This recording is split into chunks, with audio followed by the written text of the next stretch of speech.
I recently visited Alaska, more specifically Anchorage, and I was of course stunned by the natural beauty and had a ton of fun exploring the city and the surrounding area. But one of the more subtle things that caught my eye was the name of this business, Alyeska Helicopters.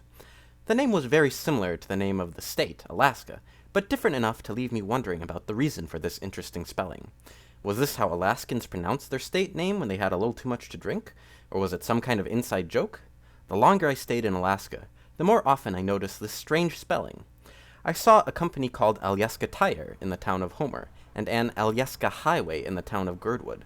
The spelling appeared with enough frequency that I thought there must be some explanation behind it, and sure enough, after doing a little digging, I discovered that this interesting spelling of the state's name is a linguistic vestige of when Alaska was a Russian territory. You see, prior to Alaska being an American territory, it had belonged to Russia. Russians first began to colonize what is now Alaska in the 1700s, and they referred to the land as Alyaska, which is probably a Russianized version of this native Aleut word, which I have displayed on the screen but won't attempt to pronounce. It means the mainland, or more literally, the object towards which the action of the sea is directed. Initially, the name only referred to the Alaskan Peninsula, but it was later applied to the entire territory. In the Cyrillic alphabet, Alyaska is spelled like this, and it contains a letter that English speakers did not always know how to transliterate.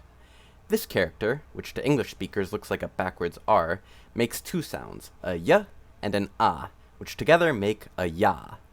Though when spoken quickly, it sometimes sounds more like yeah, hence the term Alyeska. So why isn't the state called Alyeska or Alyaska today? Well, when English-speaking geographers in the 1800s translated the name, they sometimes did try to incorporate this y sound, like this 1867 map, which labels the peninsula as Alyaska. But others often simply dropped the y sound from the name altogether, like this 1825 map, which renders it simply as Alaska. When the US bought the territory from Russia in 1869, officials began referring to the newly acquired land as Alaska, such as in this letter to Congress from the President explaining the purchase. And that has been the name that has stuck ever since, except for those businesses and the occasional highway that pay homage to the time when Alaska was Russian, through the more Russianized version of the name. Linguistic vestiges were not the only trace of Russian culture in Alaska that I saw in my travels. Besides their language, Russians also brought with them their Orthodox faith, and traces of this faith can still be seen throughout Alaska to this day. One such example is the Holy Transfiguration of Our Lord Chapel in Ninilchik, which I visited on my travels through the Kenai Peninsula. The village was founded in 1847 by Russian settlers who had married Aleutic wives. They and their descendants chose to stay in Alaska even after it was purchased by the US, and they built a Russian Orthodox chapel so that they could continue to practice their faith. The current chapel dates to 1901, and it is one of about 80 Russian Orthodox churches still scattered throughout Alaska today. While the influx of American settlers means that they are now a small minority, Alaska has historically had a higher concentration of Orthodox faithful compared to the rest of the US. For example, a 2015 Pew poll found that 5% of Alaskans self-identified as Orthodox, compared to less than 1% in the rest of the United States. Interestingly, a significant portion of the Orthodox faithful are Native Americans. Russian missionaries often earned the respect of locals by trying to protect them from secular Russian authorities who wanted to exploit them.